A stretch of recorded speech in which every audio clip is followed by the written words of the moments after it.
Let's get a view now from Dennis Kucinich, who's a U.S. Democratic congressman in the state of Ohio, one of the most hotly contested states in the U.S. Presidential election. Dennis, thanks for being with us. I just wanted to check, was yours one of the seats that was up for re-election yesterday? No, my seat was redistricted. My district had been cut up into 4 different pieces at the beginning of the year, and so I had a primary election that I didn't make it, but I'm still intending to be a strong voice on Capitol Hill on the issues that I've been speaking about for so many years. Excellent. Dennis, I want to ask you about Republicans in the House now. What do you think the president will be up against and the Democrats in the House? Do you think we're likely to see the Republicans continuing with their aggressive, uncompromising position in Congress? Are we now looking at another 4 years of partisanship and frustration for the president?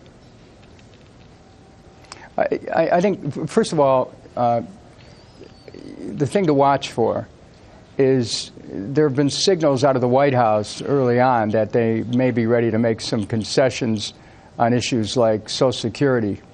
I don't like it, but that could meet some agreement with Republicans, because just if you have agreement doesn't necessarily mean that you're going in the right direction. On the tax issues, watch for what happens with the alternative minimum tax, because there are millions of Americans who could be facing an automatic tax increase without having prepared to pay those taxes through their payroll deductions. I will tell you that we're looking at a very contentious period. The fact of the matter is that if you're going to cut spending and you ignore military spending, which has gone up tremendously, that's a problem. If you're going to cut spending and you ignore America's expansiveness globally with high technology, that's a problem. I don't know how much is going to get done in the remaining session in Congress, but America is still looking at a stagnating economy.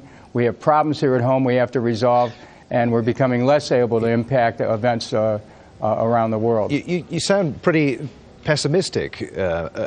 Are you? I mean, you said the White House seems to be prepared to compromise. I'm a realist about. Okay. I'm a realist about what we have. The election yesterday was essentially a status quo election. Even though $6 billion was spent totally in all campaigns for this election, you still have the Democrats in control of the Senate, the Democrats in control of the White House, and the Republicans in control of the House. Now, I have been part of this debate. I've seen what's happened. I'm telling you that the basic forces that are pushing against each other, Republicans trying to protect certain tax privileges for certain interest groups, some Democrats trying to do that, but also pushing for the middle class. These are forces that are not easily going to yield. And the whole question about will social programs be cut, there are Democrats who will never go along with that, but there are some who are ready. So we have to see where the give and take is going to be, and my concern that Democrats, in the interest of just getting an agreement, will start to capitulate on some of those things that are the most important to our political base. You say we'll have to wait and see. I suppose we're going to get a very quick indicator of how things are going to go over the next 4 years. In the so-called fiscal cliff has to be dealt with pretty quickly. Yeah, what's past is prologue. You've seen stalemate. I think we'll continue to see that. However, keep in mind, as they approach the fiscal cliff, I think they're going to flatten it out through some legislative fix. So it'll be more a fiscal gap than a cliff. People will find a way to clamber down and through that gap and up over it to keep the country going. I don't see that America is going to shut down by any means. There's a lot of political gamesmanship that goes on here, but every time we approach the moment of it looks like some kind of fiscal Armageddon, people, wiser head prevail and people back off. And that's going to happen again. They'll come up with some solution that'll take us into the next year.